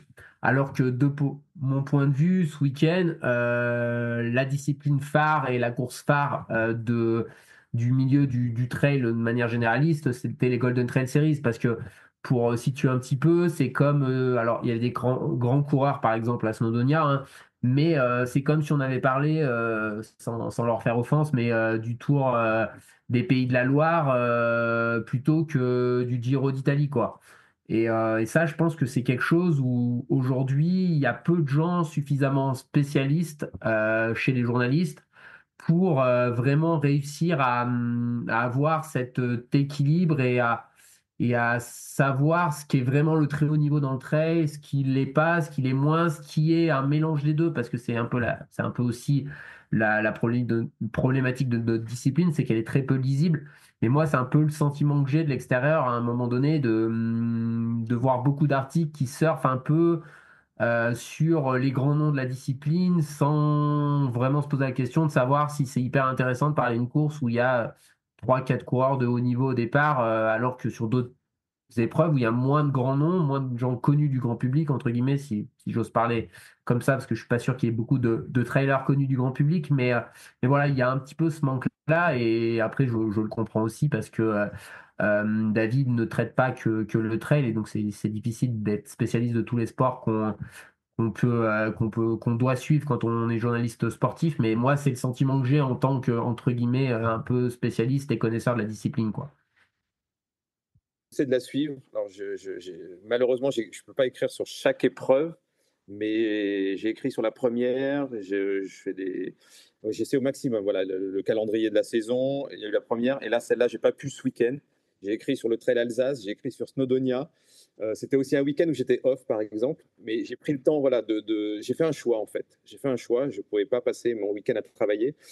Euh, j'ai fait un choix sur Snowdonia et Alsace, voilà, qui me paraissait pour le public. C'est un peu. Après, je comprends le choix journalistique parce que je le dis moi-même, la Golden, ça intéresse personne. On va pas se mentir. Ça intéresse moins de monde. Ça intéresse moins de monde. Mais c'est Ça pas pour intéresse ça moins que de monde. moi je la Mais traite. sportivement parlant, même si on cumule tous les bons coureurs qu'il y avait à l'Alsace, ça a absolument rien à voir avec la Golden. C'est plus discutable sur Snowdonia parce que là, il y avait vraiment des grands noms avec John Albon, avec Mathieu Blanchard, avec Ingvild Kaspersen chez les féminines. Donc vraiment des grands noms, des gens qui ont eu des très gros résultats internationaux. Mais c'est vrai que voilà, c'est un choix quand tu es un peu spécialiste qui moi, je trouve un peu bizarre, mais j'entends aussi le fait qu'on puisse pas tout traiter. Mais il y a des contraintes en fait. Il y a des contraintes. Donc, si ça aurait été par exemple samedi, si j'avais travaillé, bon, bah là, la Golden est rentrée dedans. C'était pas extensible ma journée où j'ai pu travailler, donc j'ai fait un choix avec 2 articles où effectivement ça a été Snowdonia mais la Golden fait partie quand même d'un suivi assez régulier autant que possible. C'est assez intéressant le sujet qui soulève Nico, et moi ça me vient la question de savoir justement, là on reste un peu sur l'équipe, mais est-ce qu'aujourd'hui tu es le seul à travailler sur le trail à l'équipe? Est-ce que tu sais s'il y a pour projet de recruter éventuellement des journalistes? Tu dis que le trail prend de plus en plus de place à l'équipe, mais est-ce qu'il y a aussi pour projet de recruter des journalistes au sein de l'équipe, au sein de la rédaction, pour justement t'épauler aussi là-dessus, et que l'équipe couvre encore plus d'actu et de résultats sur cette discipline-là? Alors, je ne crois pas qu'il soit prévu qu'il y ait des embauches à ce niveau-là. mais effectivement, la question pourrait se poser dans le sens où maintenant je suis obligé d'en faire beaucoup et ça me va très bien comme ça. Après, je suis épaulé aussi par une collègue qui vient avec moi à l'UTMB en renfort tous les ans, où on fait l'UTMB à 2 par exemple, et qui m'épaule sur certains sujets quand moi je suis en vacances, quand je ne peux pas, ou qu'elle a des opportunités aussi. Et il y a aussi certains pigistes ou personnes qui sont en CDD qui parfois proposent des sujets. Ça a été le cas là dans le magazine de samedi dernier. Et d'ailleurs, le sujet est passé ce matin sur le site, sur Elouzine de chez Normal. Voilà, il y a un petit portrait de lui qui a été fait. Elle avait l'opportunité de le rencontrer et voilà, de parler un peu de son parcours. Donc on arrive, voilà. Je suis un peu épaulé, mais effectivement, je ne crois pas qu'il y ait pour l'instant d'ambition de recruter à ce niveau-là. Voilà, malgré l'expansion un peu de cette discipline, c'est pas prévu en tous les cas. Donc, Et je suis désolé, on reste un petit peu sur l'équipe, mais est-ce que le choix des sujets est aussi en fonction du clic qu'il peut y avoir dessus, est-ce que aussi, mine de rien, on ne peut pas se cacher qu'aujourd'hui, même les médias traditionnels, notamment sur leur site web, eh ben, c'est un peu la course au clic aussi, malgré tout. C'est pas on va pas dire que c'est la course au clic, parce qu'il y a quand même une évidence des courses à traiter, des athlètes à traiter. Enfin, le haut du panier, on le connaît, on sait très bien que il y a telle ou telle course, il y a tel ou tel coureur, il y a telle ou telle performance. Donc ça, c'est pas très compliqué déjà à faire un choix de ce qu'il faut traiter. Après, sur certaines courses comme la Barclay, par exemple, on a été parmi les premiers, même peut-être les premiers à en parler il y a quelques années en faisant des documentaires. On s'est rendu compte que ça marchait extrêmement bien. On a fait un carton avec les documentaires sur la Barclay. Donc, année après année, effectivement, j'écris de plus en plus dessus. Et cette année encore, voilà, j'ai écrit beaucoup d'articles. Avant, on aurait pu en faire un pour dire ce qui était finisher. L'année d'après, on faisait 2-3 papiers. Et maintenant, j'en suis rendu à 5-6 en l'espace de 60 heures. À l'UTMB, c'est un peu ça aussi, la diagonale. L'autre fois, quand il y a eu la Yukon avec Mathieu Blanchard, pendant une semaine, alors qu'avant, j'aurais fait un papier avant, un papier à la fin. Là, j'ai dû en faire 5 ou 6. Donc, effectivement, il y a un changement de traitement parce qu'on se rend compte avec les audiences que ça marche. Donc, effectivement, on nourrit un peu la bête, comme on dit. Forcément. Voilà, un peu vulgairement, mais c'est un peu ça l'idée. Et après, c'est un peu du gagnant-gagnant aussi. C'est pas qu'une histoire d'audience un peu bête et méchante pour nous, mais c'est aussi qu'on voit qu'il y a un besoin, qu'il y a une envie que ça clique sur certains papiers, moins sur d'autres. Donc aussi, on s'ajuste aussi par rapport à ça, quoi. C'est clair. Théo, tu voulais poser une question ? Ouais, moi j'avais une question plutôt sur, c'est plutôt pour Antoine des trailers, mais ça peut être aussi pour David. C'est quelle est votre stratégie de communication sur des médias que personnellement je maîtrise moins et je pense que tous les membres de l'équipe aussi, c'est les médias un peu plus ciblés pour les jeunes, type TikTok ou Twitch. Alors que nous on reste sur Insta, donc déjà j'ai l'impression, j'ai même pas 30 ans, mais j'ai l'impression d'être vieux déjà quand je vois que je maîtrise pas ces réseaux sociaux-là. Et du coup, est-ce que c'est aussi ce qui explique en partie votre croissance très rapide? Parce que il y a peut-être un an, personne ne vous connaissait, vous avez créé la page, et là aujourd'hui, vous êtes déjà un média quand même très, très suivi, quoi. Ouais. Non, mais c'est intéressant, surtout sur la relation entre Instagram et TikTok, parce que moi personnellement, quand j'étais un peu plus jeune, j'utilisais TikTok, mais ça fait très longtemps que j'ai plus utilisé. Et quand on a sorti le compte Instagram, on s'est dit, bah tiens, autant reposter nos réels sur TikTok, comme ça, si ça marche et puis si ça ramène du monde, autant que ce soit vu par le plus grand nombre. Et au final, on s'est rendu compte que très très très peu de nos vidéos qui fonctionnaient super bien sur Instagram fonctionnaient sur TikTok. Et qu'à l'inverse, il y avait quelques vidéos qui fonctionnaient pas sur Instagram, qui fonctionnaient sur TikTok. Et ça, c'est dû effectivement à l'âge et forcément la maturité. Et au final, en postant quasiment les mêmes vidéos, on n'a jamais réussi à croître, on va dire, sur TikTok. Donc au final, j'ai, on va dire, un peu lâché là-dessus parce que ça apportait pas grand-chose. Et l'audience, à mon avis, n'est pas forcément une audience qui est encore, très mature pour faire du trail. Ça reste, je pense, des jeunes et surtout des moins de 18 ans. Même si je suis certain que certains adultes utilisent TikTok. Et concernant Twitch, qui est une plateforme pour faire des lives, nous on n'a jamais eu encore l'opportunité ou quoi de faire des lives, donc ça je ne pourrais pas trop en parler. Et concernant la croissance, en fait, on a démarré le compte Instagram en 2023 maintenant, donc ça fait 2 ans. Ça fait quand même un peu plus de temps. Et la croissance, elle est très par escalier, on va dire. C'est-à-dire qu'on peut faire un moment à l'UTMB avec 2-3 vidéos qui fonctionnent très bien, on va gagner 5-6 000 abonnés. Et puis après, on va faire 2-3 mois où on va rien gagner du tout. Et ça, c'est forcément dû au contenu. Et puis, il y a des moments de l'année où forcément les gens s'intéressent un peu plus au trail. Donc voilà. David, tu veux rajouter peut-être? Je sais pas si est-ce qu'à l'équipe vous avez aussi une vraie stratégie pour toucher encore plus?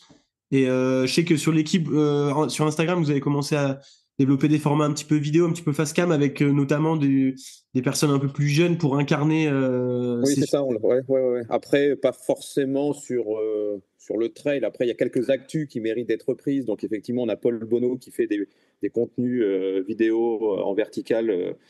On met sur le site, mais qui sont aussi pour les réseaux. Et effectivement, quand il y a une grosse actu dans le running, il est susceptible de la reprendre. Après, je ne suis pas forcément très habile pour en parler parce que je ne suis pas community manager et ce n'est pas du tout mon rayon. Mais voilà, pour l'instant, sur Twitch, je crois qu'il n'y a rien du tout de prévu.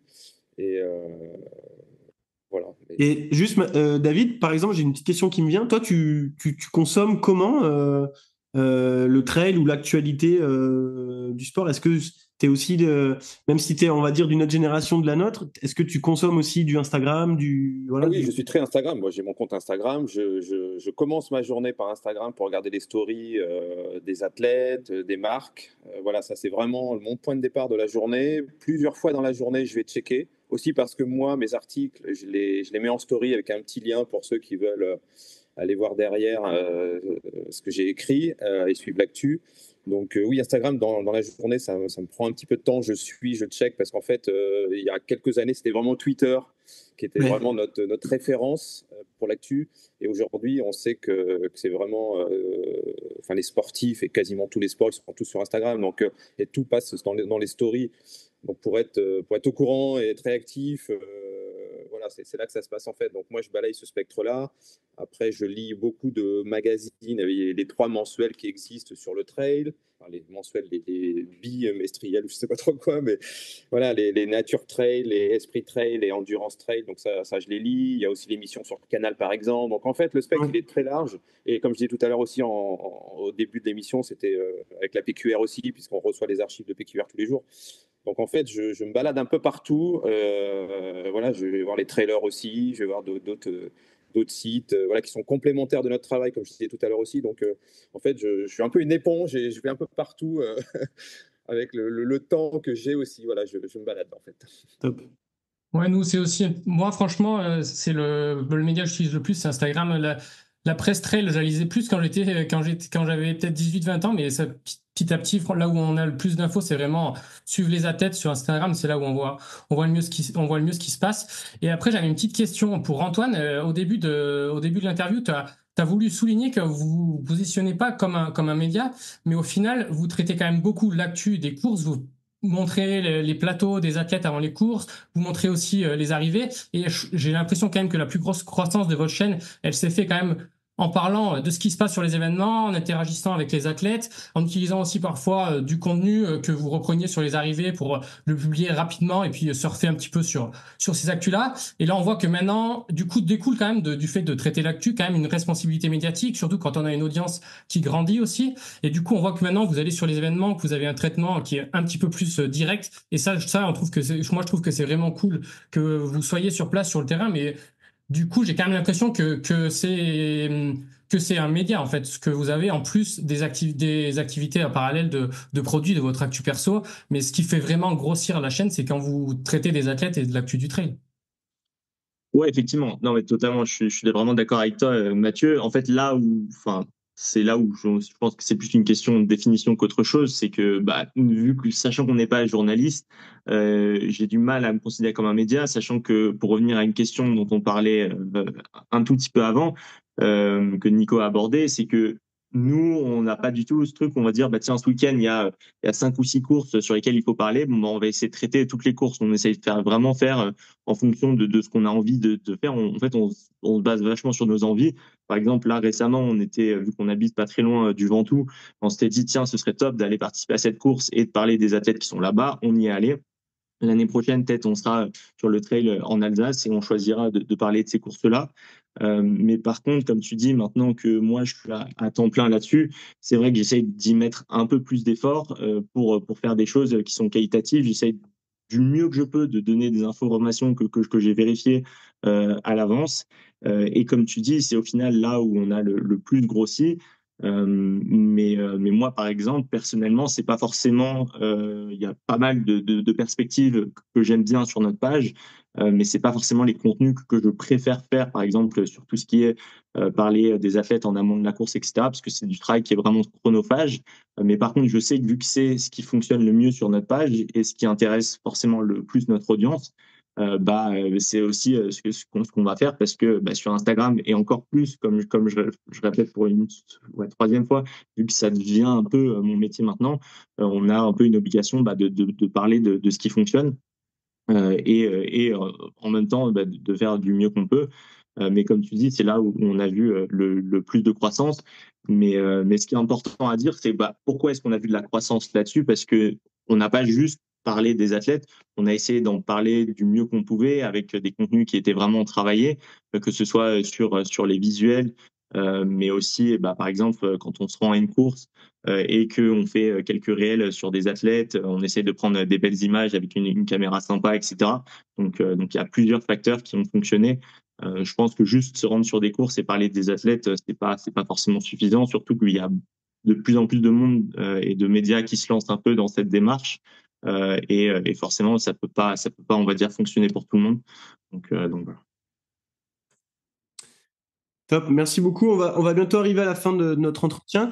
Je voulais aussi qu'on aborde un petit sujet avec, c'est pas un petit sujet, c'est un gros sujet même. C'est peut-être parler de l'équité homme-femme dans le traitement médiatique.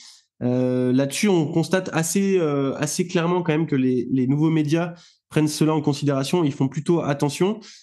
Chose que l'on constate un petit peu moins dans les médias traditionnels. Tu parlais des PQR tout à l'heure et du fait qu'il y avait de plus en plus de ces médias-là qui reprenaient les résultats des trails locaux, mais on constate dans ce traitement-là que malheureusement, il y a encore pas mal de manquements à cette équité homme-femme dans le traitement.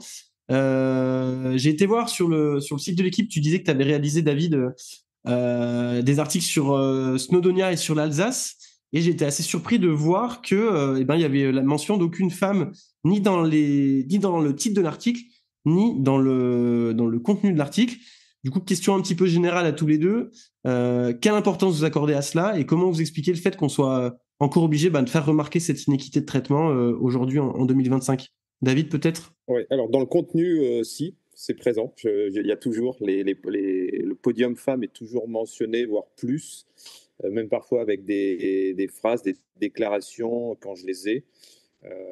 Effectivement, les hommes sont souvent sur ces courses-là, en tous les cas, plutôt mis en avant parce que c'est eux qui font les meilleurs chronos. Donc voilà, mais souvent même, il y a une partie avec un intertitre pour passer justement aux femmes. Ça dépend de Alsace, il y avait plusieurs courses, donc c'est pas forcément l'exemple le plus type qu'on puisse avoir, mais il y a une partie sur les femmes, si je dis pas de bêtises, et Snowdonia non, parce que je crois qu'il n'y avait pas de française. Il y a aussi ça, il y a le côté français aussi quand c'est des courses plus internationales, mais généralement, enfin, il y a toujours une partie femme qui est relayée plus ou moins avec d'importance.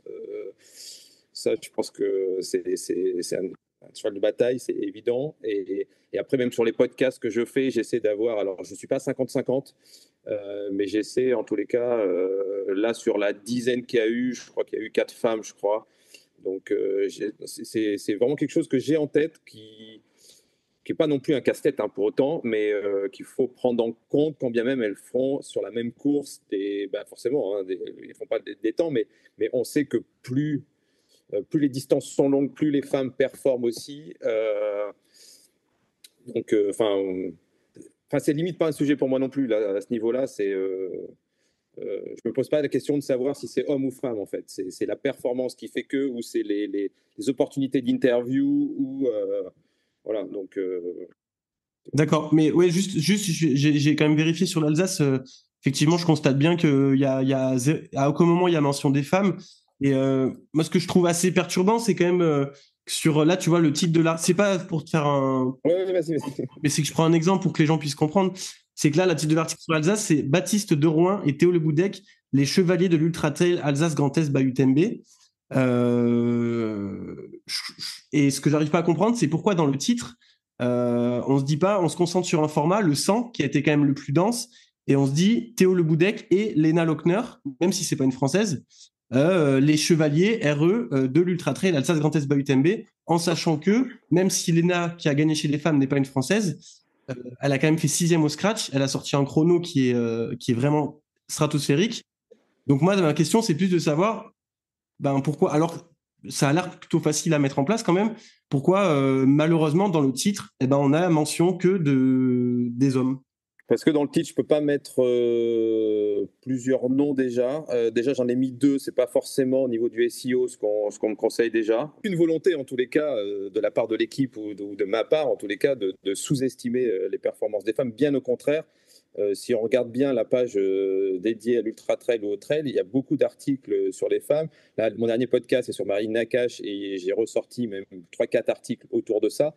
Le marathon des sables, il y a eu une interview de Marilyn avant, il y a eu pendant et il y a eu après, en plus du podcast, où il y a eu en plus des articles au-dessus. Voilà, il y a eu Courtney de Walter à la Cocodona, il y a eu une interview. Ouais, bien sûr. Il y a beaucoup de choses. Il y avait beaucoup d'articles sur les femmes, mais c'était plus pour prendre ces exemples-là de courses. Toi, Antoine, tu te situes comment par rapport à ce sujet-là, même si tu vas pas nous dire que tu prends pas en compte l'équité homme-femme, mais est-ce que c'est quelque chose qui vous quand même vous est important et que auquel vous essayez vraiment de faire attention chez les trailers? Honnêtement, moi ça a jamais été un sujet, dans le sens où déjà moi, si je mets pas en avant les femmes, je vais vite me faire taper les doigts par mes 2 compères de Marine et Oriane. Mais non, pour être vraiment sérieux autour de ce sujet-là, nous, quand on fait par exemple des start lists sur une course, on met forcément les femmes et les hommes. Quand on va sur une course, on va forcément montrer l'arrivée des mecs et des hommes. On ne se pose pas trop la question. Et par contre, quand on parle de nos performances, vu qu'il y a 2 filles et 2 gars, on va parler autant. Après, je vais prendre un exemple. Là, sur la Saint-Élion cette année, on y était. On avait montré une équipe de 4 filles. Donc, on a parlé que de 4 filles pendant tout un week-end. Donc, si ça se trouve, la Saint-Élion de l'année prochaine, on sera 4 gars et on parlera que de 4 gars. Honnêtement, on ne se pose pas vraiment la question. Je voudrais juste rajouter, pour terminer, qu'effectivement, c'est à la fois pas un sujet, mais à la fois, c'est très important qu'on parle des femmes, de leur performance, et qu'il y ait limite comme a dit Antoine, que ce ne soit pas un sujet, je l'ai dit aussi, c'est quelque part assez vertueux. Il faut juste, des fois, effectivement, faire attention à travers les titrailles. Vous avez raison, et que voilà, il faut vraiment que les femmes soient extrêmement représentées. Et je voulais juste, c'est pas une info, mais en tous les cas, par rapport à ce sujet, j'ai signé il y a à peu près 10 jours avec une grosse maison d'édition pour écrire un livre sur les femmes dans l'ultra trail et dans le trail. Oh, cool. Voilà. Super. Bonne transition du coup. Voilà, donc c'était juste pour finir sur cette note-là, qu'en tous les cas, ça n'a pas été encore fait. J'ai pas vu de livre entièrement consacré aux femmes dans cette discipline. Et donc cette grosse maison d'édition est venue me démarcher parce qu'ils voulaient un livre sur le trail running. Voilà, ils n'avaient pas d'idée de sujet. Et spontanément, ça m'est venu. Et donc, à la rentrée, après l'été, je vais démarrer l'écriture de ce livre qui sera entièrement consacré aux femmes dans le trail, avec toutes les plus grandes championnes de ces dernières années, actuellement et un peu avant aussi, avec toutes des témoignages sur leur passion, leur performance et leur vie dans cette discipline. Voilà. Margot, si tu veux réagir un petit peu à tout ça? Ouais, bah pour moi, je suis d'accord avec le fait que c'est cool que ce soit un non-sujet. S'il y a cette neutralité qui est là, par contre, si elle n'est pas là, il faut que ce soit un sujet pour qu'on arrive à cette neutralité-là, et que d'en faire un non-sujet, si on n'est pas encore tout rose sur le truc, c'est pas la solution. Et moi, j'ai l'impression que tout le monde, qu'on va un peu tous dans ce sens-là, mais il faut que ça reste un sujet, parce qu'en fait, même si on est tous dans nos quotidiens et avec nos potes, nos copains, nos copines, on essaye. Je pense qu'on est tous d'une génération où on a envie d'essayer de faire les choses au mieux. Il y a des résidus de pensée et tout qui sont là, et des normes qui sont implantées, qui font que, en fait, même en tant que femme, hein, on a besoin de réfléchir à ces sujets-là, pas trimballer avec nous tout un sac de préjugés. Et en fait, c'est un sujet et ce sera jamais un non-sujet jusqu'à ce qu'on arrive à une équité parfaite. Et puis malheureusement, Simone Veil le disait si bien, en fait, quand on est une minorité, pas en termes de pourcentage de population ou quoi, mais juste en termes de force, on se battra toujours rien que pour garder nos droits. Donc même si à un moment on arrive à cette équité-là, il faudra continuer à jouer des coudes pour au moins garder notre place, parce que sinon on se fera toujours bouffer par les plus grands et les plus forts. Donc voilà, pour moi c'est important quand même de dire que c'est quelque chose qu'il faut, ce serait trop cool de vivre dans un monde où c'est un non-sujet, mais il faut pas être trop naïf là-dessus, je pense. Merci beaucoup Margot, et puis on va pouvoir remercier nos deux invités, David et Antoine. Merci beaucoup d'avoir été avec nous, c'était vraiment un sujet super intéressant, c'était vraiment chouette de pouvoir confronter un petit peu deux mondes qui du coup ne s'opposent pas mais sont complémentaires. Donc merci beaucoup à tous les deux. Je ne sais pas si vous vouliez rajouter quelque chose avant de nous laisser. Merci pour l'invitation, c'était cool, et longue vie au podcast. Merci beaucoup. Merci beaucoup pour l'invitation aussi également, c'était top. Merci beaucoup, à bientôt. Ciao. Allez les amis, comme d'habitude, on va pouvoir terminer avec les recos de la quinzaine, et on va commencer tout de suite avec la reco de Théo. Ouais, moi je voulais mettre en lumière une nouvelle team qui vient de se monter. C'est l'un des coachs de notre équipe, Fabien Walter, qui est à l'origine de ce team pyrénéen. Du coup, avec Cap, on va soutenir cette équipe tout au long de la saison et sûrement pour le futur. Et surtout, ce qui nous tenait à cœur, c'est que c'est une équipe qui promeut des valeurs fortes. Pour expliquer le projet, je reprends quelques lignes. Et donc, je vais citer Fabien. La team Altitude 3404, c'est un team de trail réunissant des passionnés de montagne autour d'un projet sportif ambitieux. Né au cœur des Pyrénées, il vise à accompagner les athlètes pyrénéens vers la performance grâce à un encadrement et des services de qualité, suivi de l'entraînement, logistique et préparation mentale. Le collectif défend une performance responsable et valorise le partage entre coureurs. Enfin, Altitude 3404 souhaite promouvoir les Pyrénées, terre de trail encore trop peu connue. Donc c'est nickel, ça rebondit sur un des épisodes qu'on avait fait il y a quelques mois sur le trail qu'on aime. Et puis voilà, n'hésitez pas à les suivre sur leur page, l'aventure s'annonce belle et vraiment chouette. Margot, je crois que tu as une reco musique pour nous.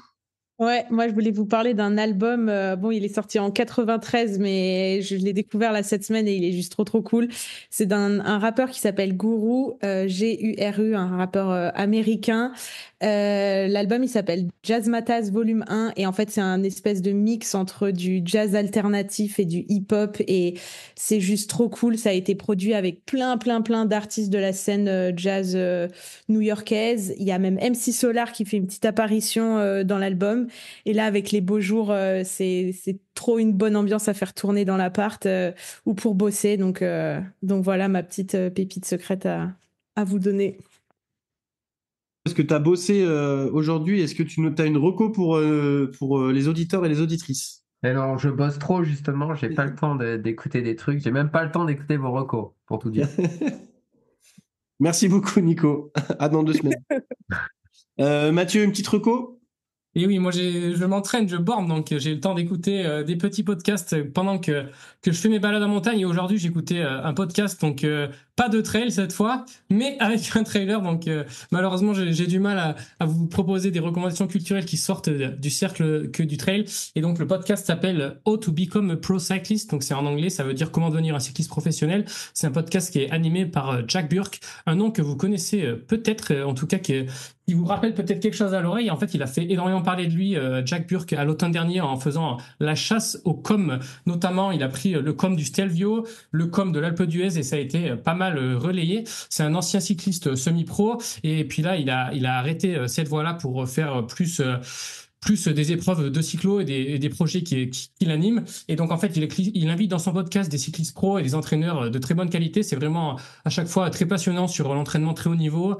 Et cette fois, il a invité Kylian Jornet. Donc, ça fait 2 fous de l'entraînement qui sont réunis parce que Jack, il explique parfois dans ses podcasts ses méthodes d'entraînement qui sont vraiment incroyables ou du moins extrêmes. Et là, donc, deux gars passionnés d'entraînement qui discutent et qui racontent leurs anecdotes respectives qui sont à chaque fois plus dingues les unes que les autres. Et puis encore une fois, j'ai été soufflé par la pertinence de Kylian sur un éventail de sujets liés à l'entraînement et à la performance. C'est fou comme il est passionné et passionnant à écouter sur ces sujets-là. Nicolas Martin, je te conseille ce podcast et même si c'est en anglais, c'est que c'est très abordable puisque Kylian, c'est pas sa langue maternelle et donc il a un anglais qui est assez compréhensible. Et Jack Burke a aussi un accent qui est très facile à comprendre. Il articule bien, il parle fort, donc c'est vraiment cool à écouter. Des réflexions qui sont incroyables sur plein de sujets différents, sur l'altitude, la nutrition, la santé. Ouais, vraiment des réflexions qui apportent à la curiosité autour de l'entraînement. C'était trop bien. Top. Et puis moi, je vais terminer avec une reco série, une série qui est sortie sur Canal+, il y a pas très longtemps, qui s'appelle Cimetière Indien.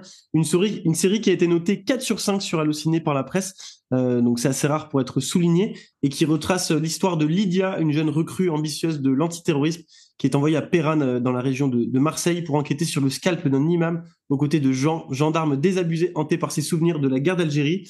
25 ans plus tard, l'ancien maire de Péranne est assassiné et alors que Lydia est au fait d'une carrière en apparence irréprochable, Jean disparaît du jour au lendemain. Le passé que tous croyaient définitivement enterré refait surface. Donc là, je vous ai cité le pitch de la série et sincèrement, c'est une série que j'ai vraiment fortement appréciée. Une série haletante avec plein de suspense. Une saison en 8 épisodes de 50 minutes chacun. Une très belle production française. Je vous la conseille fortement. On a fait le tour, les amis? C'est tout bon.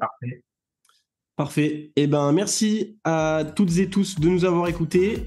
On vous dit à dans 2 semaines. D'ici là, entraînez-vous bien. Et puis voilà. Et puis notez bien le podcast sur votre plateforme d'écoute. Pour ceux qui ne l'ont pas fait, 5/5, on n'hésite pas. Allez, merci à tous.